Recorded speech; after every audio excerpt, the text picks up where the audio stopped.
Welcome to another lesson. This time I'm going to talk about electromagnetic induction. Just the introduction. You will enjoy it. This you cannot get it anywhere. You can't, I promise. You can't. You will only get it from me. Okay? So, we focus the camera. There we are. Okay? Electromagnetic induction. And I want us to look at various aspects. So let us show this slide to cover the whole screen, and then we move on. Before I continue,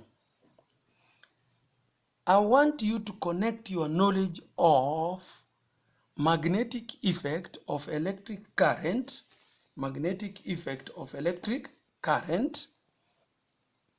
and what we are going to learn. Now, in magnetic effect of electric current, the core thing was to study the effect when current flows in a conductor. The effect resulting from the interaction between an electric current and a conductor is magnetic field. Okay? We can account for that magnetic field, and we did in Form 2. So the mega question here is, can interaction between magnetic field and a conductor give us current? And if so, how? That is what we are trying to address in electromagnetic induction. Remember, we had electric current in a conductor, flowing in a conductor. The effect that we have was magnetic field. Okay, so there are three major things that we need to know. Three major things. One, we are talking of electric current. Two, we are talking of conductor. The result, three, magnetic field. Three major things come into play. The issue now here is it possible to get that current?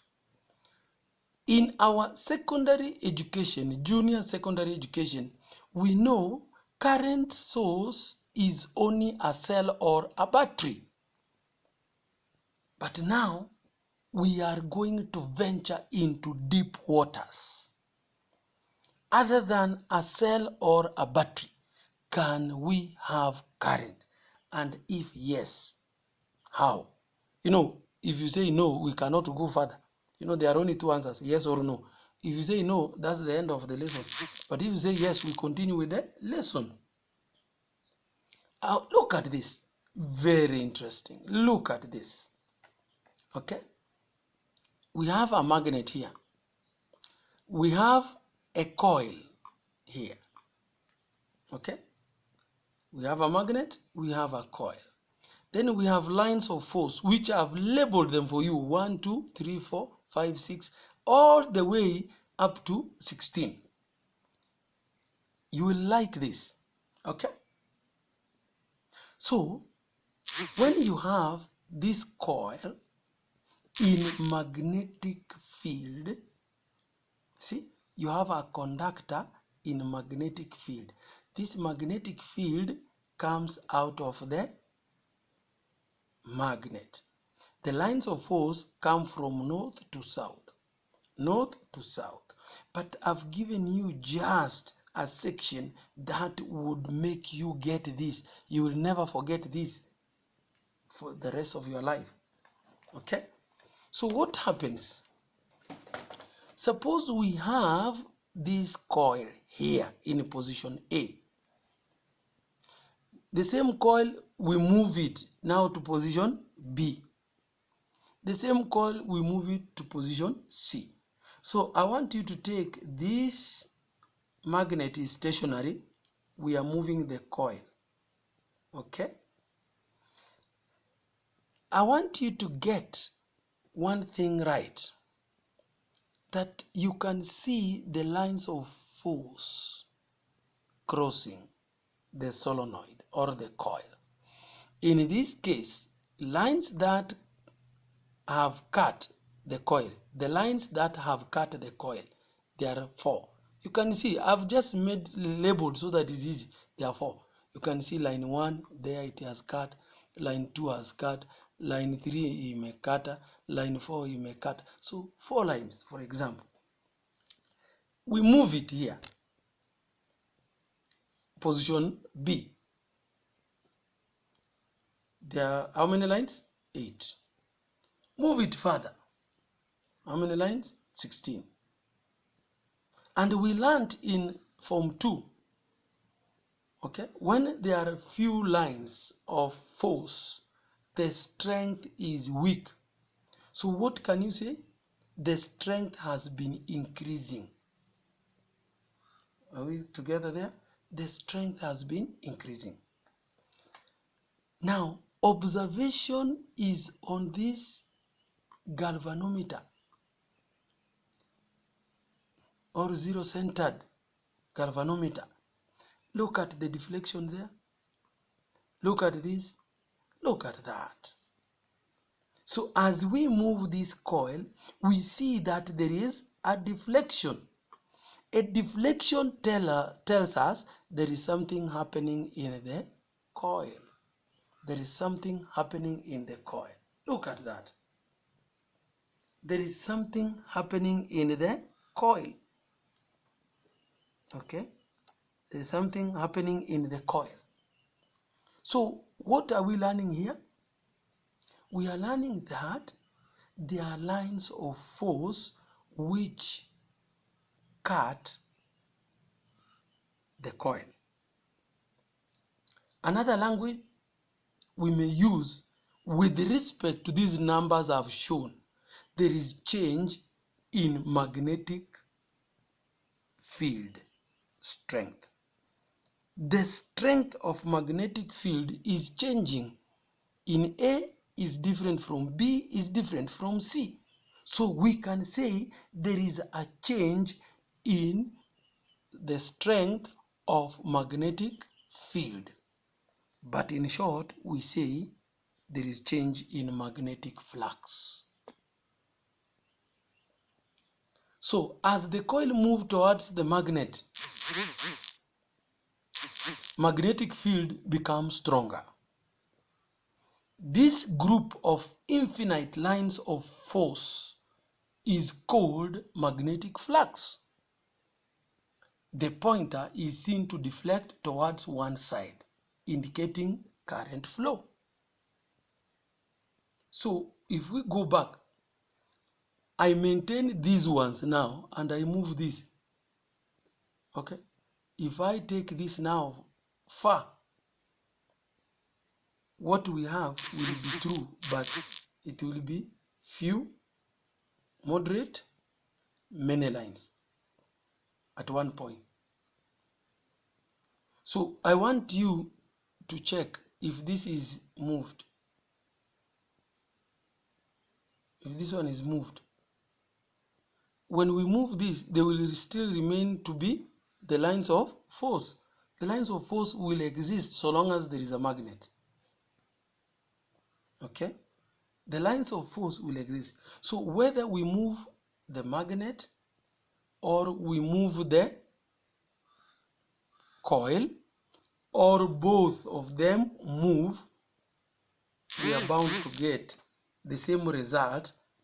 The core result is change in magnetic flux. So when there is relative motion between a conductor and a magnet, there is change in magnetic flux. Change in magnetic flux brings about induced EMF. Logical way of reasoning in science. Okay? When there is relative motion between a conductor and a magnet, so key thing, there must be a motion of one of them, if not both. What is one of them? We are talking about here a magnet and a coil. Okay, a magnet and a coil. So what we go back kidogo, we both go back here. We are talking about a magnet and a coil. So let us not use B and C. Imagine we have this magnet and this coil. So whether it is this moving this way or moving away, that is a magnet moving, the coil is stationary. I'm trying to explain relative motion. Or this is stationary, and we have the three scenarios.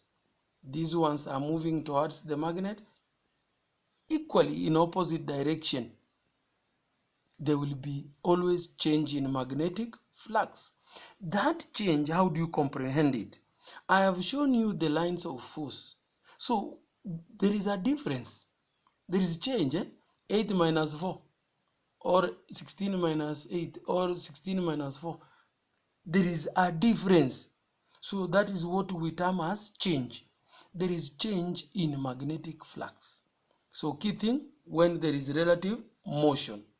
When there is relative motion. So either this is stationary, coil is moving, or coil is stationary, magnet is moving, or both of them are moving, you will still get change in magnetic flux. When there is change in magnetic flux, logical reasoning, there is induced EMF. Why do we say induced? Something happens in a conductor when it is not directly connected to a magnet. Don't imagine this line here, the last one is connected. No, this is because of diagram. There should be a space. So this coil is not connected to this. That's why we talk about induction. So change in magnetic flux brings about induced EMF. Induced EMF is responsible for induced current. So get the three sequence right. When there is a relative motion between a conductor and a magnet, there is change in magnetic flux.